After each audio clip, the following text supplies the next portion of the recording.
Okay, we'll go to Wall Street Journal. Julian Barnes, Wall Street Journal. Mr. Secretary General, first, how much of the change in defense spending trends do you think is directly related to Russia's actions in the East? And what sorts of measures to strengthen deterrence are you queuing up for the Warsaw Summit? What needs to build on the wrap of the last meeting? The reason why we decided to stop the cuts in defense spending at our summit back in 2014 was the changed and more challenging security environment. And Russia is, of course, part of that. Because we see a more assertive Russia to the east, a Russia which has invested heavily in defense over several years, and which has also shown the will to use military force to change borders in Europe, and this is the first time this has happened since the end of the Second World War. But then, in addition, or moreover, we also see instability, violence, turmoil to the south. And this is the reason why we decided that we have to stop the cuts and then gradually increase defense spending. Now we have seen, at least, that we are moving in the right direction. The first year after we made the pledge, the cuts have practically stopped among European allies and Canada. We have to do more. We have to start to increase, but at least this is a first step in the right direction. Then the question was, what are we going to invest in? Well, we need to invest more in modern equipment. A wide range of different kinds of modern equipment. But for instance, to be able to deal with cyber threats, with hybrid challenges and threats, we need more surveillance, we need more intelligence, we need more cyber capabilities, but we also, of course, need more high-end armor equipment for traditional collective defense. So we need air-to-air fueling, we need many kinds of capabilities, and that's the reason why we have not only focused on the need to spend more, but also to spend better and invest in modern equipment. From Reuters. My question is about the force posture or the potential posture in the East. You talked about the NIFUs and we know about the spearhead force, but what more could be done? What more is being discussed? Thank you. We have already increased our presence in the East with the assurance measures, with more planes in the air, with more boots on the ground, with more ships in the Baltic Sea, the Black Sea. And as you just said, we are also establishing these small headquarters, and we have more exercises taking place in the East. So all of this is part of increased presence in the East, in the eastern part of the alliance, which has already been decided and which has already been implemented. Then we are, as we move towards our summit in Warsaw, addressing what more we need to do. And that will be to find the right balance between increased presence in the eastern part of the alliance combined with increased ability, capability to reinforce if needed. It's too early to prejudge or to tell you exactly what we're going to decide in Warsaw. But I can confirm that we are discussing exactly those issues now. Partly about increased presence. That can be, of course, troops, but it can also be equipment, pre-positioning, infrastructure to facilitate help, reinforcement if needed, and a combination. But I would like to underline the following. We don't speak about moving back to the Cold War posture with hundreds of thousands of troops based, combat troops based along the borders. There's no way we will move back to that posture. But we are talking about some increase in military presence and increase in ability, the preparedness, readiness of our forces to deploy. And this will be one of the key issues we will decide at our summit in Warsaw, but it's discussed and addressed now among allies and in the alliance. We'll stay on this side with the Europa Press. No. Thank you, Secretary General. In the last military committee, there was advanced that NATO allies would discuss possible options to reinforce support for the anti-ISIL coalition. I understand that one of the options that's being discussed is the possible use of AWACS and both the possibility to deploy them in theater. I don't know if that would cover both Syria and Iraq, but there's also a possibility that they would go to other theaters, and then national nations could then send their own national AWACS to the area. I don't know if there's any other kind of possible measures that the allies are discussing in this subject. And then if you could be a little bit more concrete about the NATO training in Iraq, Iraqi forces, will it be done in theater? How many people are going to be there? And with Tunis, I understand that nothing has formally started. The package is still on the way in preparation. I don't know if you could precise this. And sorry, very, very last question, sorry. On the defense expenditure, I'm not sure if I'm reading wrong the data, but I understand that actually the NATO European allies have cut, and the total NATO spending actually went down by 1.5% as a whole in 2015. So despite some allies have made efforts, others are still cutting a lot, and the whole NATO total expenditure has actually cut by 1.5%. Thank you. First, the AWACS. I can confirm that we have got a request from the US to provide support to the efforts of the coalition and to help them with the NATO AWACS surveillance planes. And we are now looking into that request, and this is a decision which will be taken by 28 allies. And we are looking into how we can provide help and how to answer the request from the US. But I would like to underline that all NATO allies are already part of the coalition. So what we are discussing is how NATO as an alliance can provide help to the coalition, which all NATO allies are already part of. And then we have this capability. We already have AWACS planes in Turkey, and then we are looking into different ways of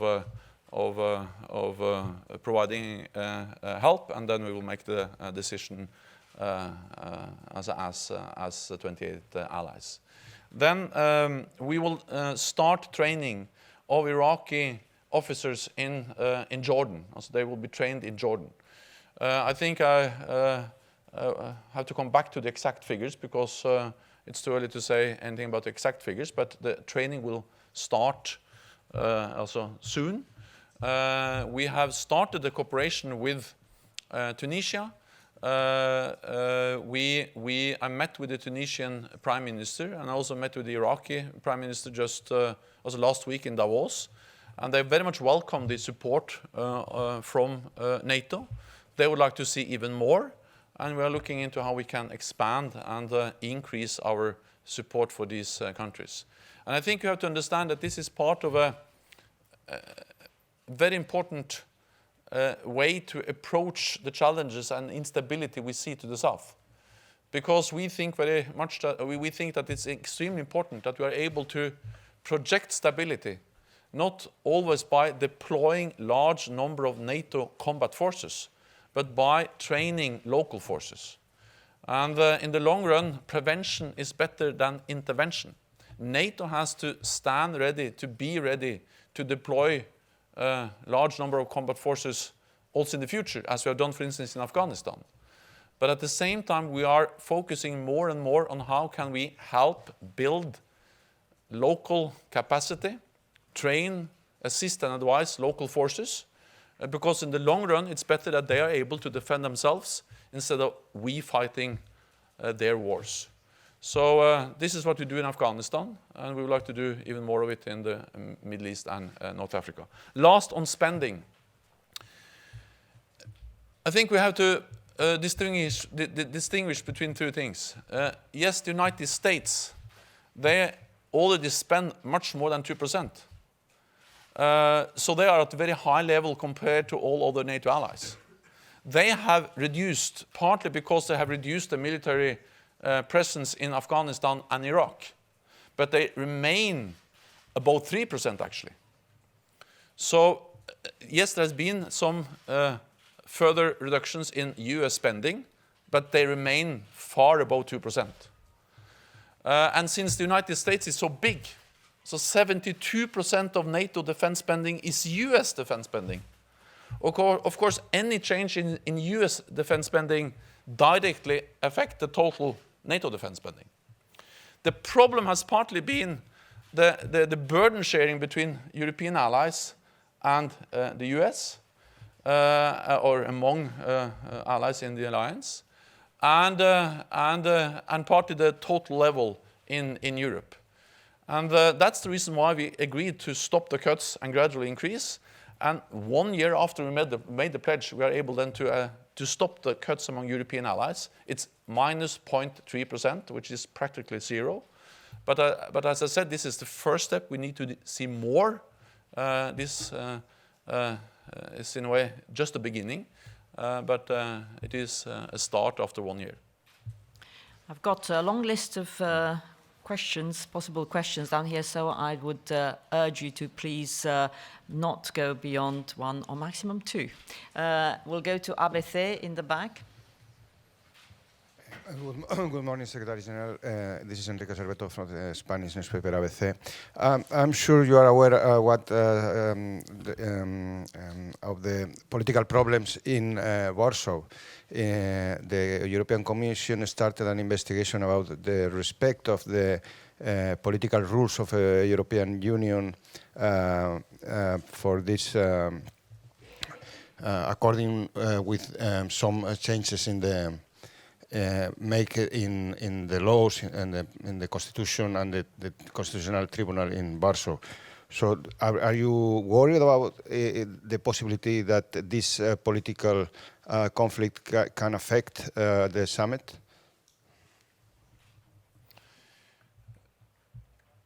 NATO and the European Union is based on the same values.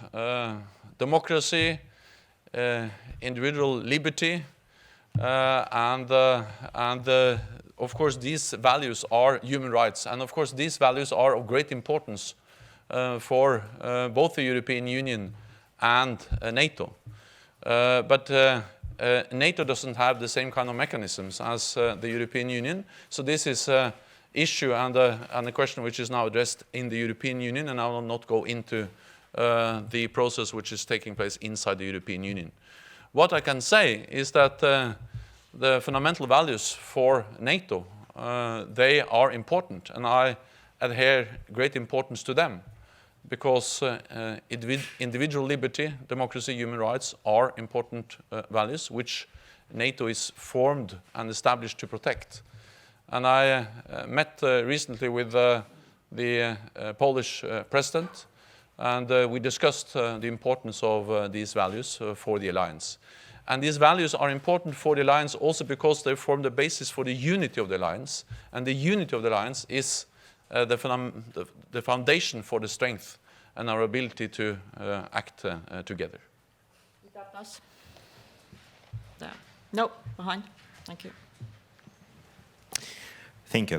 Denis Dubrovin, TASS News Agency. Mr. Secretary General, there is already 2 months since the tragic incident with the downing of Russian jet by Turkey in Syria. My question is, there was said a lot about the need of communication between NATO and Russia to avoid any kind of incidents. So what has been done for those 2 months to establish such communication, and when can we expect next NATO-Russia Council? Thank you very much. The downing of the Russian plane, which violated Turkish airspace, illustrates the importance of strengthening mechanisms for risk reductions and transparency, predictability related to military activity. And that's the reason why we are pushing hard for both strengthening existing mechanisms, but also looking into whether we can develop new ones.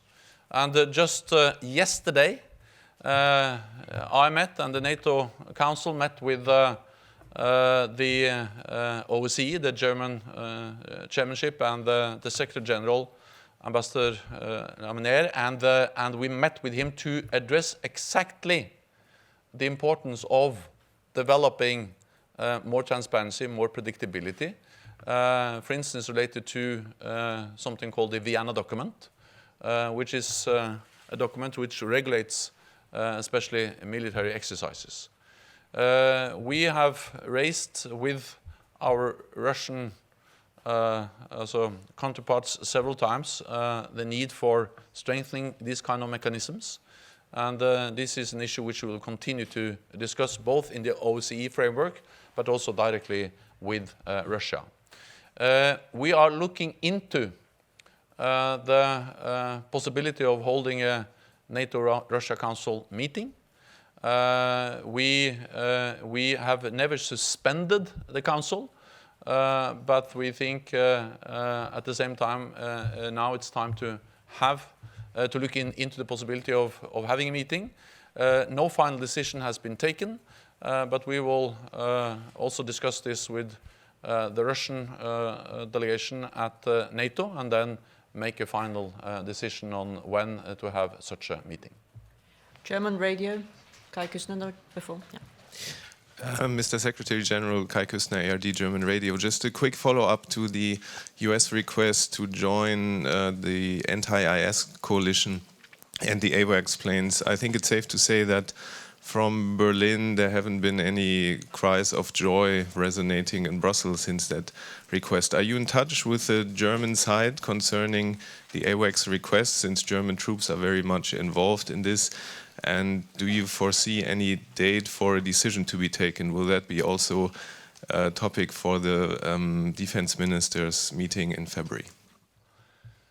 Of course, we are in close contact with Germany.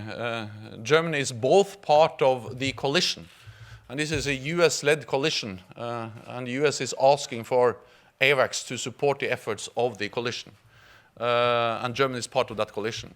But at the same time, of course, Germany is also one of the 28 members of NATO, and we are going to take this decision as an alliance of 28.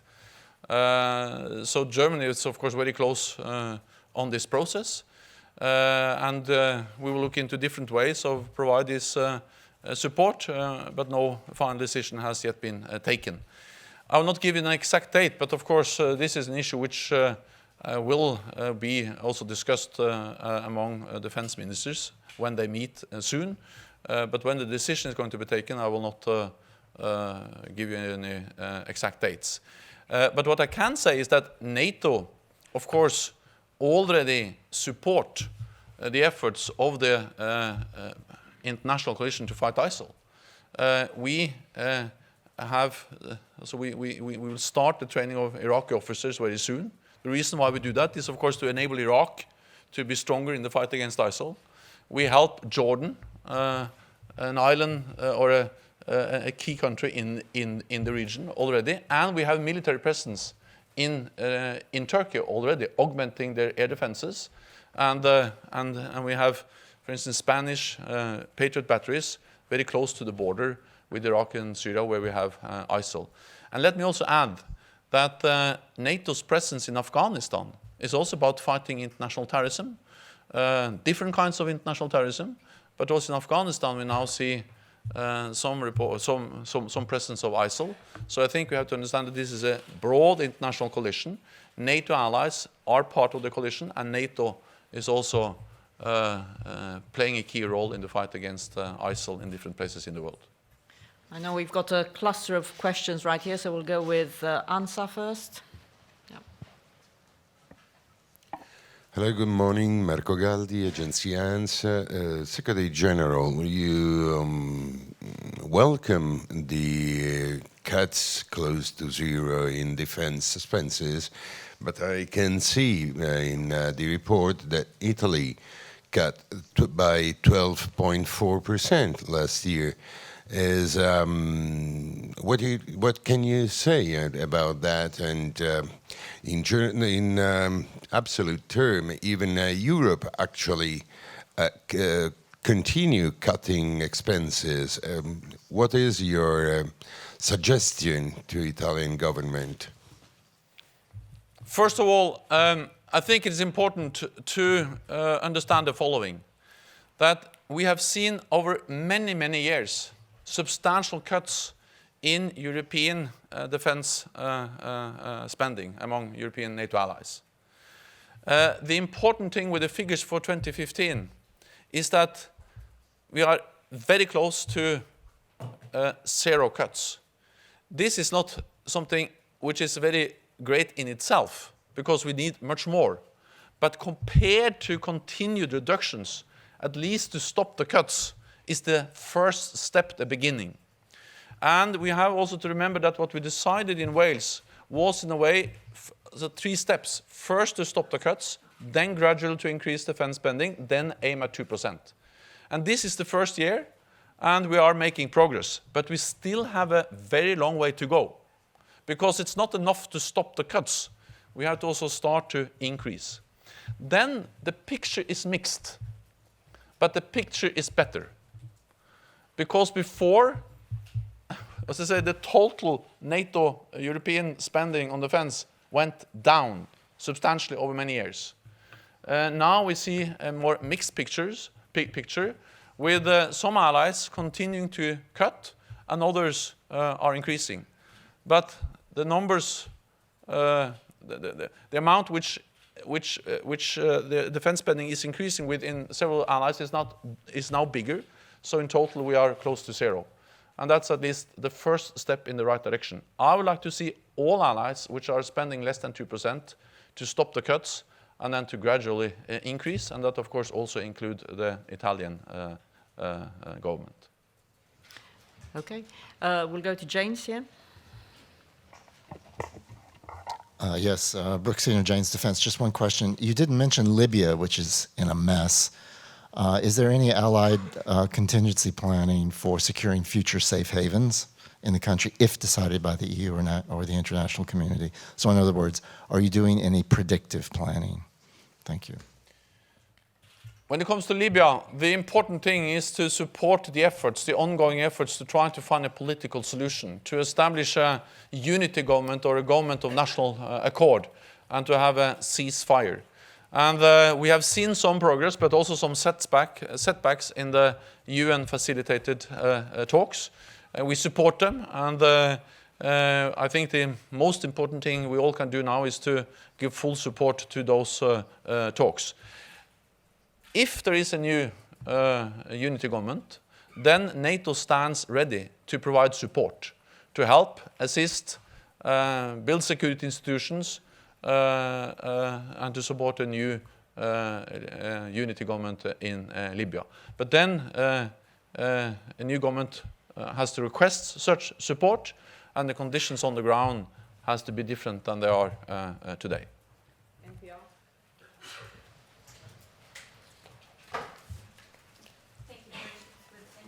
Yes, is it on?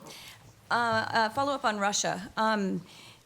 Could you give us your assessment of the status of the Minsk agreements now? If you're going back into talks with a Russian representative, I'd be very interested to hear what the status of that is, since we have not heard a lot about major withdrawals. The OSCE still has a mixed picture on fulfillment. And also, can you talk a little bit about where NATO is headed in terms of thinking about its counter-propaganda efforts?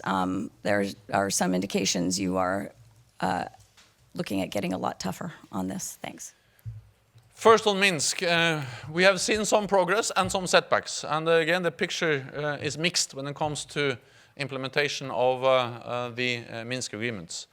But the only way to a peaceful solution in Ukraine is the full implementation of the Minsk agreements. Therefore, it was encouraging when we last fall saw that the ceasefire was respected. Now we have seen more violations again. And this was also an issue which we addressed when we met with the OSCE yesterday. The importance of allowing the OSCE monitors full access to the area to be able to monitor and to make sure that the ceasefire is fully respected. And of course, the withdrawal of heavy weapons. And again, the picture is mixed. There have been some reporting about withdrawal of heavy weapons, but then again, some reports about the heavy weapons being moved back again to the front line. So it's a fragile, it's a mixed picture, but we support the efforts of all the parties to fully implement the Minsk Accord or the Minsk Agreement, because that's the only foundation for a peaceful solution in Ukraine. Then on Russian propaganda, we have seen that Russia is spending a lot, is investing heavily in different kinds of propaganda, and we will not counter propaganda with propaganda.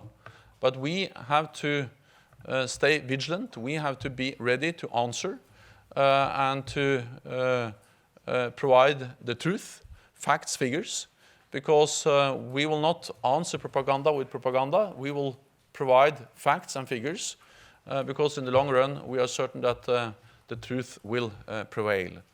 And I think that you being journalists, you have also a very important role to play in open democratic societies, to be critical towards governments, NATO, all of us, but also to be very aware that there is a risk that people try to inform you with propaganda, and then you are aware of that you should avoid being used in any way. So you have to be critical regardless of where the information is coming from. Le Soir. Thank you, Philippe Renier, newspaper Le Soir. You mentioned accession talks with Montenegro, but how do you see the situation there evolving? Because there are some popular dissent against this prospect, and do you see any Russian influence in these demonstrations and movements? Thank you. Montenegro is a democratic society. Montenegro is a society which has made a lot of progress. They have implemented reforms. They have improved the rule of law. They have fought corruption, and we urge them to continue on the path of reform. But since Montenegro is a democratic society, there are different views. And I think we shall just respect that in any open society there will be different views and opinions about important issues, like, for instance, joining NATO. But Montenegro has decided several times that they will continue on the path towards NATO membership. They have applied through democratic decisions in the parliament, in the government, to apply and to stand by their decision to apply for membership. And then it's up to Montenegro and 28 allies to decide whether Montenegro becomes a member or not. No one else has the right to intervene. Last question, Süddeutsche. Yeah, Daniel Brössler, Süddeutsche Zeitung. That would be another follow-up on the US request for larger participation of NATO in the anti-ISIL coalition. In Berlin, there is a point they make saying that participation of NATO as an alliance might undermine the efforts of the coalition in the Arab world, because it then might be perceived as a more Western project. Is that a concern that you share? NATO is already present in the region in many different ways. We provide support for Jordan. We provide support for Iraq. We have partnership cooperation with Iraq, and soon we'll start to train Iraqi officers. We help Tunisia, and of course we are present along the borders of Iraq and Syria with assurance measures for Turkey. So NATO is already there. Second, I think it's hard to understand how anything can be more Western than a US-led coalition with UK, Germany, France, and all the different Western allies, and actually all NATO allies being part of the coalition. But what I would like to underline is the importance of building local capacity, building and strengthening forces and governments in the region to increase their ability to fight ISIL. And that's exactly why I think it is important that the NATO is going to do more, or should do more, in training, assisting, helping forces and governments in the region. Because if they are stronger to fight ISIL, that's good for them, but it's also good for us. And Germany is part of the coalition. The US has requested support. We will look into that and make a decision as 28 allies. Thank you very much. This now completes the press conference, but of course everybody is invited to our New Year's reception. It's a bit early in the day, but the Secretary General will be happy to chat to you informally right now. Thank you.